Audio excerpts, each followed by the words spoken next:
sini kami dari kelompok 2 akan membahas pokok-pokok bahasan kami di sini, pokok-pokok pikiran teori kuantum. Di sini adapun nama-nama kelompok kami. Yang pertama, nama saya Anika Lina, Nasa Melawati, yang ketiga Itiwa Sapitri Salewaja. Nah, adapun pokok pembahasan dari materi kami, yang pertama itu radiasi benda hitam, yang kedua teori Rayleigh-Jeans, yang ketiga teori Planck, yang keempat foton dan efek fotolistrik, yang kelima efek Compton, yang keenam gelombang de Broglie, yang ketujuh ketidakpastian Heisenberg. Nah, di sini ada teori kuantum di mana eksperimen menunjukkan bahwa seberkas cahaya membawa paket-paket energi bak partikel yang disebut kuantum cahaya atau foton. Terus eksperimen tersebut merupakan titik awal dimulai dari teori kuantum. Nah, di sini benda hitam. Nah, apakah teman-teman pernah pakai baju warna hitam? Otomatis pernah kan? Terus tentunya kalian merasa gerah.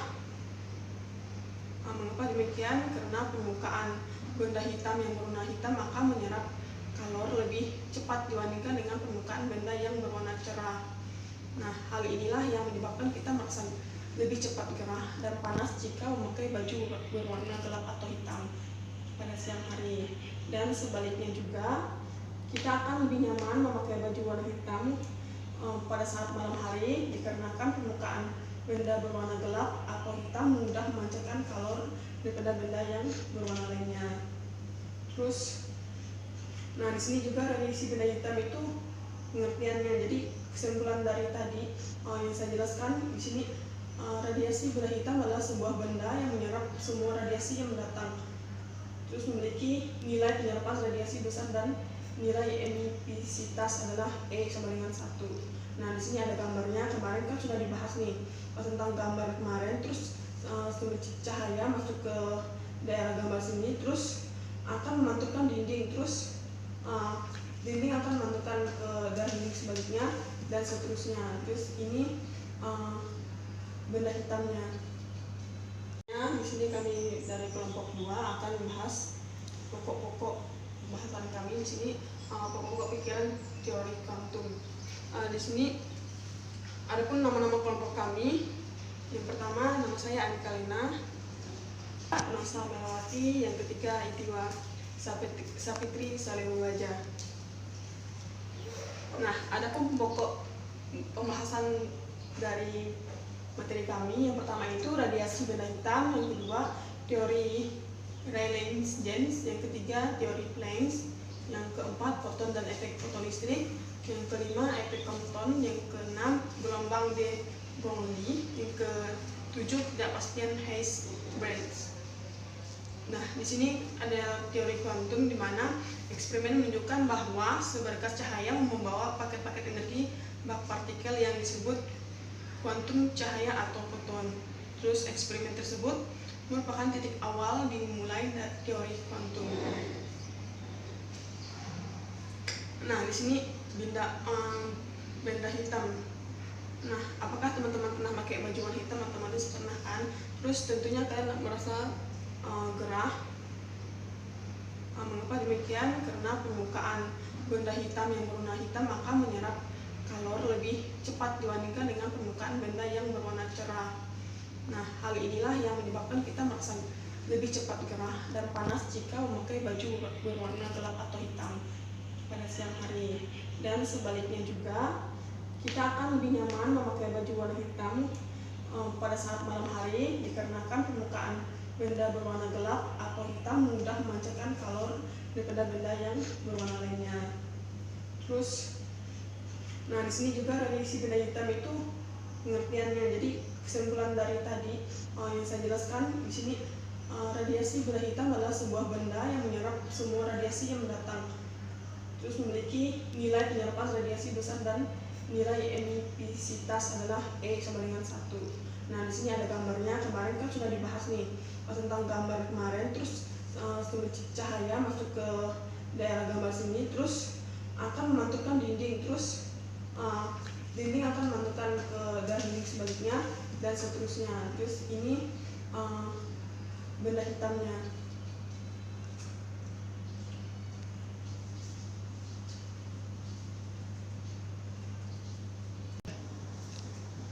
Nah, di sini ada rumus radiasi benda hitam di mana ET sama dengan lambda ET pangkat 4. Keterangannya ET energi total dan energi total yang dipancarkan per satuan waktu per satuan luas. Terus E-nya tetapan emisivitas, yang lambdanya tetapan Stefan Boltzmann. Terus di sini jika benda yang sama similar jumlah energi akan saat dan dinyatakan oleh persamaan ET sama dengan lambda AT pangkat 4. Terus jika lambda didefinisikan sebagai energi yang dipancarkan oleh benda per satuan waktu per satuan luas dalam selang waktu panjang, gelombang antara S lambda D lambda adalah pancaran persatuan waktu persatuan luas. Nah, di sini ada energi totalnya. E yang dipancarkan oleh benda yang sudut T persatuan waktu persatuan luas itu rumusnya ET sama dengan integral 0 juta hingga S lambda D lambda sigma E sigma. Hasil pengamatan spektrum cahaya yang dipancarkan pada berbagai suhu benda membuktikan bahwa gelombang radiasi cahaya yang dipancarkan dengan S lambda tinggi berbalik dengan suhu benda. Terus di sini teori Planck di mana pada tahun 1900. Nah, di sini teori Planck pada tahun 1901 menyatakan bahwa ragam setiap getaran elektromagnetik dalam frekuensi tertentu tidak memiliki energi sembarangan atau besaran energi berbanding lurus kuadrat amplitude getarannya. Ini menurut teori Planck. Terus di sini ada contohnya. Ini contohnya sudah ada pembahasannya, tinggal teman-teman nanti melihat pembahasan dari contoh soal PPT kami. Nah, di sini sudah ada penjelasannya dan penulisannya. Terus di sini foton dan efek fotolistrik. Dalam pembahasan radiasi benda hitam, Planck telah mendalil bahwa atom-atom dinding rongga berlaku sebagai osilator yang mempunyai energi terkuantisasi secara diskret. Namun, Planck tetap menganggap radiasi gelombang elektromagnet yang dipancarkan mempunyai distribusi energi yang kontinu.